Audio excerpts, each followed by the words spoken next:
Ya, assalamualaikum warahmatullahi wabarakatuh. Waalaikumsalam warahmatullahi wabarakatuh. Oke, terlihat apa yang saya tampilkan? Coba jawab satu orang. Halo? Teks prosedur, Bu. Iya, terlihat kan? Nampak kan? Iya, Bu. Oke, baiklah, saya akan menjelaskan materi kita yang pertama, teks prosedur, ya. Saya rasa kalian sudah tidak asing lagi ya dengan teks prosedur. Menurut kalian kira-kira teks prosedur itu apa? Nak? Ada yang tahu? Ada yang tahu apa itu teks prosedur? Silakan Teks yang hidupkan. berisi langkah-langkah, Bu. Teks yang berisi langkah-langkah. Iya, bagus. Ada lagi yang lain? Ada lagi yang lain? Oke. Teks prosedur itu ya adalah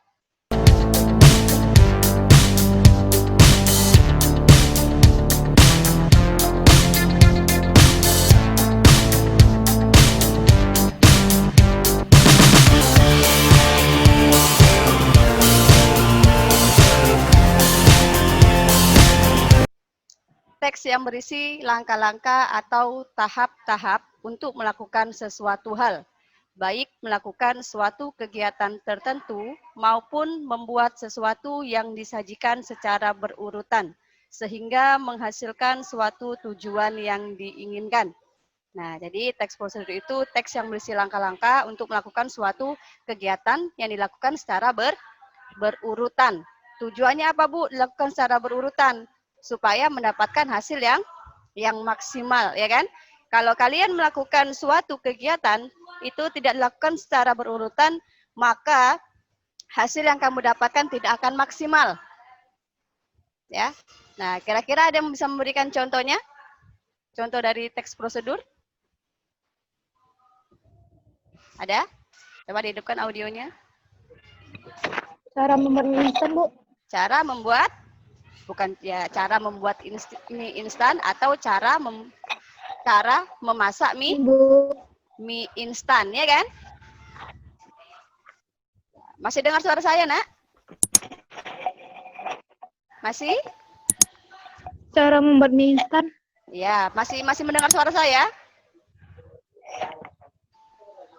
Halo? Halo? Gak jelas, Bu.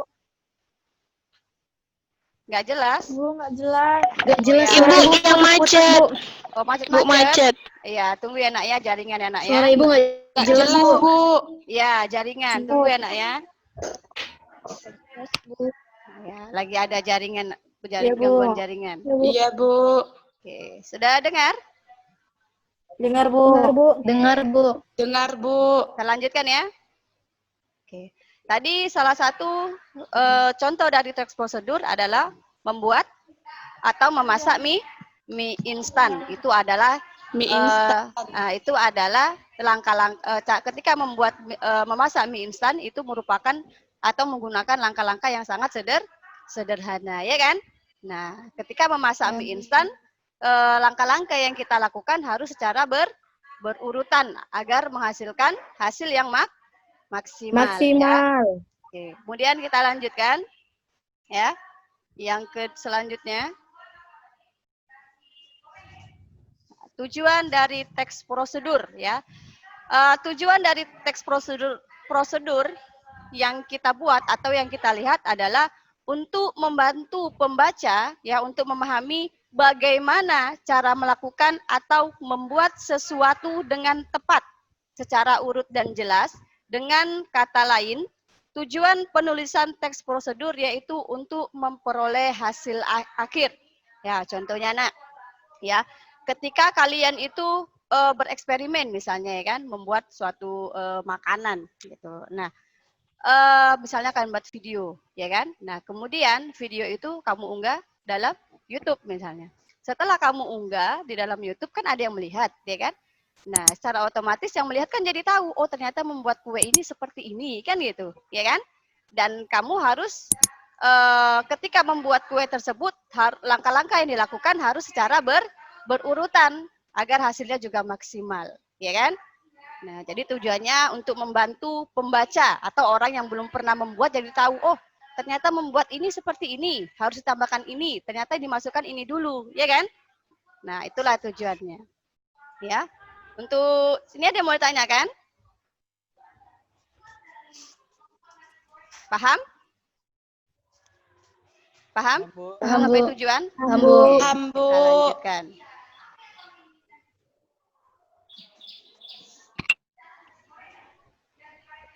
Kita masuk ciri-ciri umum teks prosedur. Ya. Ciri-ciri umum dari teks prosedur yang pertama ada tujuan tertentu. Nah, ciri-cirinya. Nah, yang seperti saya jelaskan tadi bahwasanya teks prosedur itu memiliki ciri-ciri, ya kan? Nah, ketika kalian membuat teks prosedur, pasti kalian memiliki tujuan tertentu, ya kan? Nah, contohnya membuat nasi goreng. Ya, buat nasi goreng tujuannya supaya orang bisa melakukan apa yang kamu lakukan, ya kan? Supaya mereka bisa tahu, oh ternyata membuat ini seperti ini, ya kan? Itu tujuan kita, kan? Oke. Kemudian yang kedua. Yang kedua berisi langkah-langkah kegiatan untuk melakukan sesuatu. Ya. Tanya bunga. Yang namanya teks prosedur itu adalah teks yang berisi langkah-langkah untuk melakukan suatu nanya belum tentu dijual. kegiatan, ya kan? Nah, makanya ciri yang kedua adalah langkah-langkah.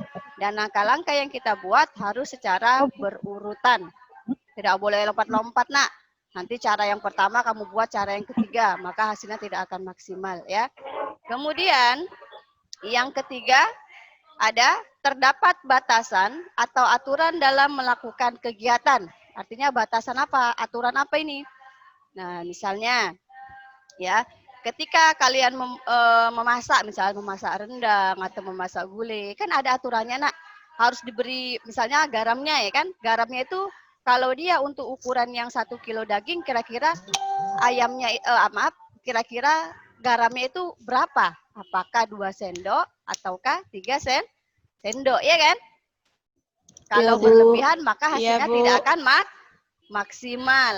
Nah, misalnya santannya, kalau misalnya untuk 1 kilo daging, kira-kira santannya itu berapa? Apakah dia kelapanya 1, 2, ya kan? Nah, tergantung. Supaya mendapatkan hasil yang maksimal, mungkin santannya membutuhkan 2, misalnya 2 kelapa, ya kan? Nah, itu jadi ada batasannya, ya. Bukan sembarangan asal kita masukkan saja. Nanti nano-nano rasanya jadinya. Karena tidak seimbang. Ya, kemudian yang keempat. Isi kegiatan dilakukan secara berurutan atau sistematika, ya kan? Sistematik, berurutan. Bagaimana caranya? Ya, sebelum kita buat nasi goreng, apa dulu yang mau kita lakukan, Nak? Coba dihidupkan audionya. Kalau kita mau masak nasi goreng, apanya dulu yang kita siapkan? Bumbunya apa saja? Bahan-bahannya, Bu. Ya, kita persiapkan adalah bahannya, ya kan? Bahannya ada nasi, ya kan? Kemudian ada bumbu-bumbunya di sana, ada bawang merah, ya kan? Ada bawang putih, ada cabai, ya kan? Nah, itu bagian dari bahannya. Kalau alatnya apa saja, Nak? Kalau alatnya ada kuali, apa lagi? Sutil. Ya, terus ada blender, ya kan? Blendernya itu untuk menghaluskan Bumbu. ya kan? Nah, langkah-langkahnya apa? Coba yang pertama kira-kira apa? Tumis dulu, Bu. Dipanaskan dulu. Pertama, Bu, disiapkan dulu bahan-bahannya. Nah, terus? Baru dipanaskan dulu kompornya. Kualinya. Ya, terus? Minyaknya lah. Terus? Baru, Bu, Kualinya aja dipanas untuk nanti, ya kan? bumbunya. Nah, Terus Setelah udah nyegerak bumbunya, gerak, udah masak ya. masukkan nasinya, Bu. Masukkan nasinya terus. Kalau jika memang ada dikasih kecap, kasih kecap. Tergantung dengan selera masing-masing ya kan. Iya, Bu. Nah, jelas yang pertama setelah disiapkan alat-alat dan bahannya ya kan. Kita blenderkan bumbunya, setelah dihaluskan atau di blender, panaskan kuali dengan minyak, dengan sedikit minyak ya kan. Kemudian masukkan bumbunya, tumis sampai masak ya kan, sampai wangi. Kemudian masukkan nasinya. Setelah nasinya, kalau memang mau dimasukkan telurnya boleh ya kan. Kalau ada yang menggunakan telur goreng juga boleh ya kan. Sesuai dengan selera masing-masing. Ada yang terkadang menambahkan sosis ya kan. Nah, jadi itulah yang teks prosedur ya. Di dalamnya berupa langkah-langkah yang dilakukan secara berurutan. Contoh yang lain apa? Cara buat kopi ya kan? Cara buat kopi kan sediakan gelasnya ya kan? Kemudian kopinya, kemudian apa lagi? Diseduh dengan air hangat. Jangan diseduh dulu lah. Nah, apanya yang diseduh? Kopinya dulu dimasukkan ya kan? Oh iya, Bu. Sediakan gula ya kan? Masukkan kopinya, kemudian diseduh, kemudian diaduk. Boleh dimasukkan gulanya dulu, baru kopi, boleh kopinya dulu atau gula ya kan, sama saja, sudah sama ya kan. Oke. Untuk di ciri-ciri ada yang mau ditanyakan? Enggak, Bu. Tidak, Bu. Pinter-pinter kali anak ibu ini ya. Nah. Iya, Bu. Amin, Bu. Selama daring ini makin pinter kayaknya. Kok tatap muka kayaknya makin agak ngomong gitu ya kan. Makin daring makin pinter ini. Oke, kita lanjutkan. Ya, Bu. Struktur dari teks prosedur ya. Struktur teks prosedur ya, yang pertama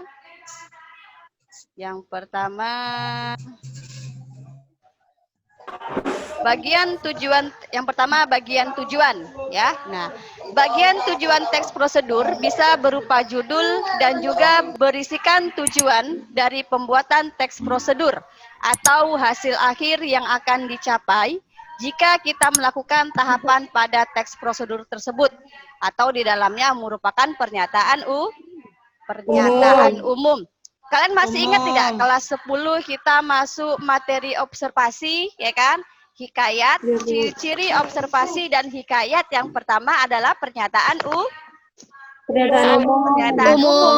Pernyataan umum itu berisi apa, Nak? Pernyataan umum itu berisi apa, Nak? Judul, Bu. Judul tema gitu ya, Bu.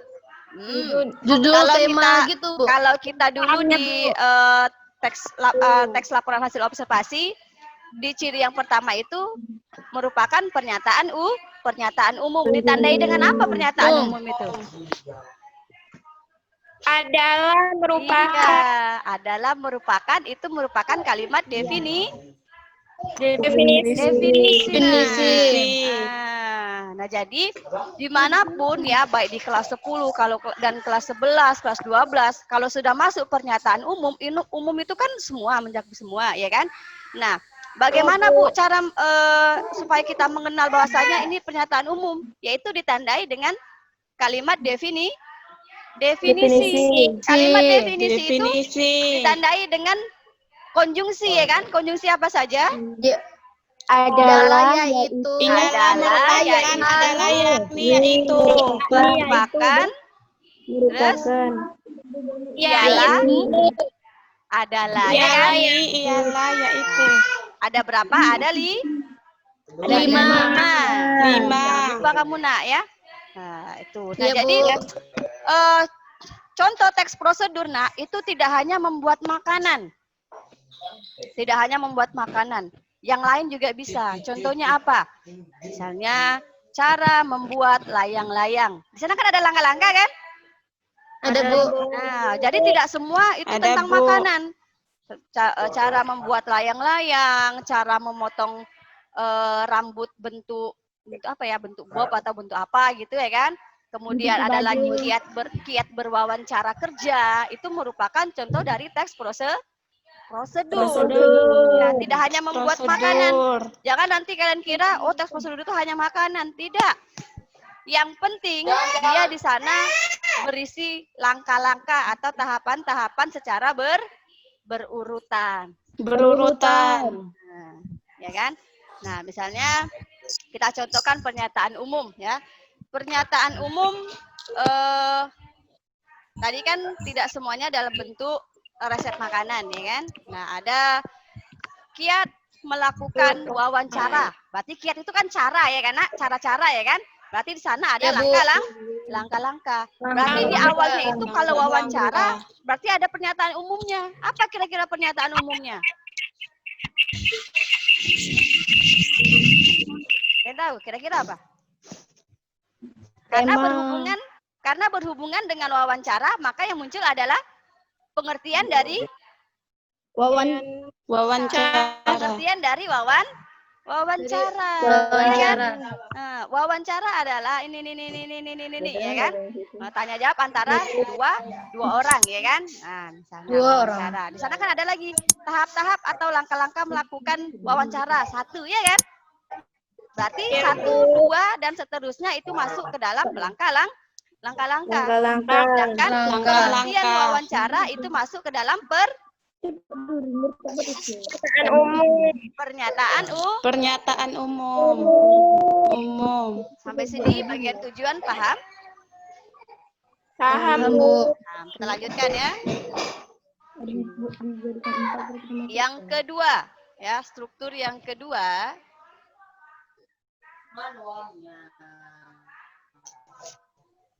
Oke, yang kedua bagian isi atau material ya. Apa itu material, Nak? Bahan, Bu. Bahan-bahan. Material itu masuklah di sana bahan dan alat. Ya. Alat. Jadi bagian material dari teks prosedur berisi mengenai bahan, alat ataupun material yang dibutuhkan. Ya, yang dibutuhkan. Tapi tidak semua teks prosedur terdapat bagian ini. Pada umumnya, penggunaan material terdapat pada teks prosedur tentang pembuatan suatu hal seperti makanan dan sebagainya. Iyalah, tak mungkin kita mewawancara harus membutuhkan apa? Membutuhkan kuali, membutuhkan garam, cabai, kan tak mungkin kan? Makanya pada bagian ini tidak semuanya membutuhkan material. Kenapa? Kalau memang dia berhubungan dengan cara masak-memasak, maka dibutuhkan yang namanya bagian material, bahan atau alat. Nah, tetapi kalau cara melakukan wawancara itu tidak membutuhkan bahan dan alat, ya kan? Iya, Bu. Mempersiapkan diri. Nah, kemudian kita lanjut yang ketiga. Yang ketiga bagian langkah-langkah, ya. Yang kita bahas dari tadi ini aja, balik-balik ini juga berhubungan dengan langkah-langkah, kok tidak tujuan, material, langkah-langkah, ya kan? Hanya saja dia judul besarnya yang berbeda, ya kan? Nah, bagian langkah-langkah. Bagian ini berisi mengenai langkah-langkah yang harus dilewati untuk mendapatkan hasil sesuai dengan tujuan teks prosedur. Pada bagian ini setiap langkah harus dilakukan dengan urut, tidak boleh secara acak. Nah, kalau kamu mau membuat kue, ya kan? Kamu lihat di internet, nah kamu ikutilah, Nak, urutannya seperti apa. Apa dulu yang kan? Jangan kamu lompat-lompat, ya kan? Kalau kamu lompat-lompat, maka hasilnya tidak akan maksimal. Nah, any question? Paham? No, Bu. Paham? Paham, Bu. Nah, mudah dipahami ya teks prosedur ini, ya kan? Iya, Bu. Paling yang kalian buat cara memakai jilbab, cara memakai baju, ya kan? Ya, bagaimana Bu. cara memakai baju? Bagaimana cara memakai jilbab? Nah, itu kan merupakan teks prosedur. Karena dia berisi langkah-langkah.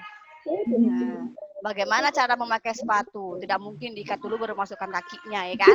Dibuka talinya, masukkan kakinya, baru diikat kembali. Kecuali kalau sepatunya kebesaran, Kembali. bisa masuk, ya kan?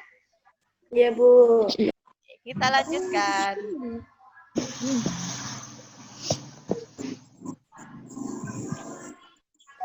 Kaidah kebahasaan teks prosedur. Ya, yang pertama konjungsi temporal. Ya, lihat. Konjungsi temporal pada teks prosedur akan banyak ditemukan kata konjungsi temporal atau kata penghubung yang menyatakan waktu. Nah, menyatakan waktu yang bersifat kronologis. Apa itu kronologis, Nak? Kejadian. Peristiwa Atau cerita yang berurutan. Iya, atau Urutan peristiwa. urutannya kan? Urutan. Nah, jadi konjungsi temporal itu akan banyak kamu temui di dalam teks prosedur. Contohnya ya, kamu lihat di sini contohnya. Ada kata selanjutnya, berikutnya, kemudian, lalu. Ini kan merupakan konjungsi kronologis. Kenapa? Karena Kronologi. menunjukkan urutan waktu, ya kan? Ini menyatakan waktu kan? Nah, Iya, Bu. kita contohkan. Iya, Bu. Kalau kita mau menggoreng telur, apa dulu yang kita lakukan? Yang pertama, Menyediakan alat-alat, Bu, dan bahan-bahan. ya, sediakan alat dan bahan, ya kan? Kemudian ambil telurnya, ya kan? Dipecahkan, lalu diberikan sedikit garam. Kan ada kata lalu di sana, karena Garam. nah, kata lalu di sini merupakan konjungsi Iya, Bu. temporal. Kemudian panaskan Temporal. kembali dengan minyak, lalu goreng, ya kan? Nah, siapkan tempatnya, jadilah. Kemudian siap untuk dimakan. Nah, jadi konjungsi temporal ini pasti kamu temukan dalam teks prosedur. Kita lanjutkan. Prosedur.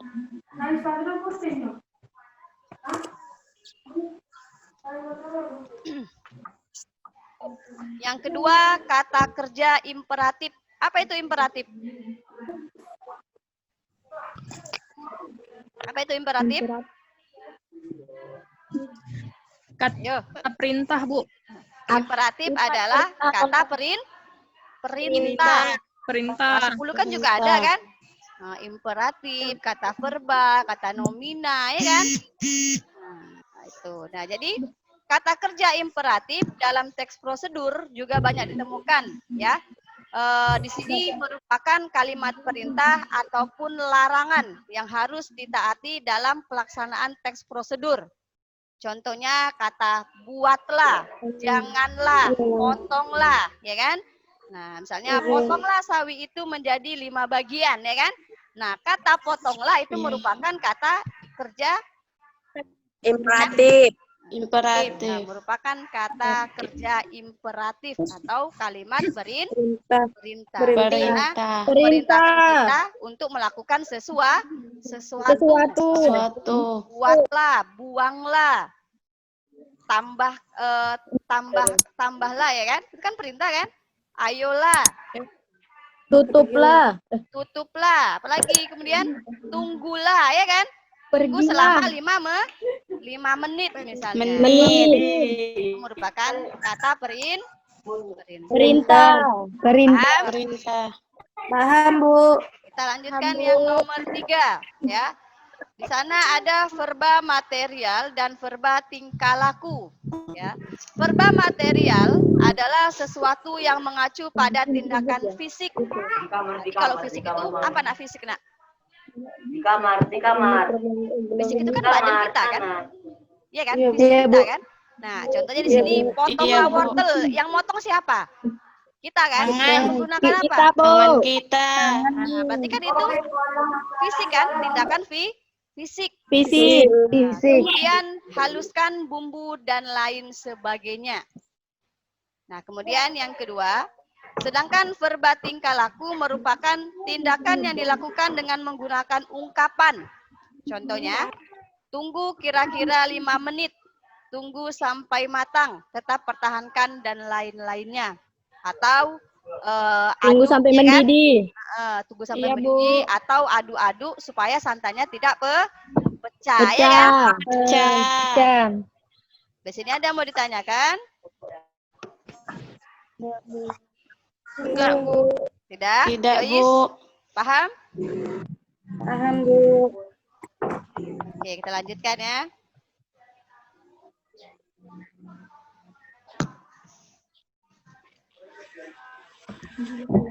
Oke, yang keempat kalimat imperatif. Kalau tadi kata imperatif, kalau sekarang kalimat imperatif. Sama, Imperatif. kalimat imperatif juga kalimat perintah. Hanya saja di Perintah. sini dibuat dalam bentuk kalimat, ya kan? Kalimat. Memerintahkan seseorang untuk melakukan atau melarang sesuatu, ya kan? Contohnya, diamkan ubi itu selama 5 menit, ya kan? Diamkan ini merupakan kata Perintah. kata perintah. Perintah. Ya kan? Tadi kan dikatakan bahwasanya kalimat imperatif ada yang meminta dan ada yang melarang. Contoh yang kedua, jangan sampai tercampur dengan bahan yang lain. Berarti larangan. Ya kan? Larangan. Hati. Oke. Selanjutnya, kalimat deklaratif. Apa itu kalimat deklaratif? Kalimat deklaratif adalah kalimat Pernyataan. kalimat perintah. Ya. Perintah. Kalimat deklaratif adalah kalimat yang berisi pernyataan yang berfungsi untuk memberikan informasi atau berita mengenai sesuatu. Ya. Oke. Kemudian yang nomor 6. Ya. Kalimat interrogatif. Apa itu kalimat interrogatif? Kalimat tanya. Ya, kalimat tanya atau kalimat pertanyaan, ya kan? Contohnya, apakah sudah dimasukkan? Apakah sudah paham? Kan itu kalimat pertanyaan, kan? Nah, kalau saya bertanya, sudah paham, Nak? Nah, kan jawab sudah, Bu. Berarti di sana ada kalimat interrogatif, ya kan? Oke, selanjutnya kita masuk ke teks prosedur sederhana. Ya. Oke, teks prosedur sederhana. Macam-macam teks prosedur ya. Macam-macam teks prosedur itu ada 3. Yang pertama, teks prosedur sederhana. Ya. Teks prosedur sederhana adalah suatu teks prosedur yang tidak membutuhkan langkah banyak dan waktu yang lama. Contohnya, cara mengirim pesan melalui handphone dan lain sebagainya. Mudah atau tidak itu, Nak? Mudah, Bu. Mudah, ya. Dan teks prosedur sederhana, ini langkah-langkahnya hanya sekitar 2 atau 3 langkah, Nak. Namanya sederhana, ya kan? Nah, Iya, Bu. sederhana itu tidak membutuhkan banyak langkah dan tidak membutuhkan waktu yang lama. Contohnya cara menghidupkan handphone. Cepat kan? Kita tekan tombol power langsung hidup. Ya kan? Hidup. Itu teks prosedur sederhana. Kemudian yang kedua. Yang kedua, teks prosedur protokol. Ya. Apa itu teks prosedur protokol? Sesuai Prosedur. Ya. Apa? Oke. Teks prosedur protokol adalah suatu prosedur yang langkah-langkahnya tidak terlalu rumit dan dapat dipahami dengan mudah. Contohnya cara memasak nasi, ya kan? Kemudian cara menghidupkan komputer, ya kan? Itu kan mudah dipahami kan? Protokol. Ya, Bu. Jadi protokol ini hampir sama dengan teks prosedur sederhana. Sederhana. Kemudian yang ketiga. Yang ketiga adalah teks prosedur kompleks. Oke. Teks prosedur kompleks adalah suatu prosedur yang di dalamnya itu terdapat langkah-langkah yang banyak dan waktu yang sedikit lama. Bisa dibilang cukup rumit, Nak. Ya. Nah, di sini contohnya apa? Prosedur pembuatan KTP. Prosedur KTP. Membuat KTP ribet atau tidak? Lama tidak? Lama, Bu. Yang pertama dilakukan Lama, apa, Nak? Bu. Yang pertama dilakukan apa? Rekaman. Nah, rekaman dulu di kantor Iya. camat, ya kan? Nah, menunggu rekamannya pun Iya, lama Bu. ya kan. Setelah direkam, kemudian Iya, kita Bu. membawa resinya ya kan.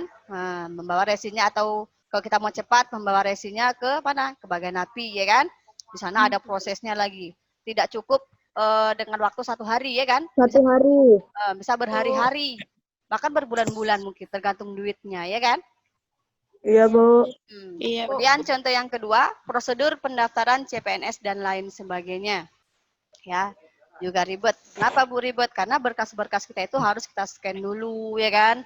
Fotonya juga harus kita Iya, scan Bu. dulu. Kemudian kita buka linknya, kita harus punya email dan lain sebagainya, kan ribet. Harus ngupload dokumen-dokumennya. Tapi kan tidak semudah seperti teks prosedur sederhana ya kan.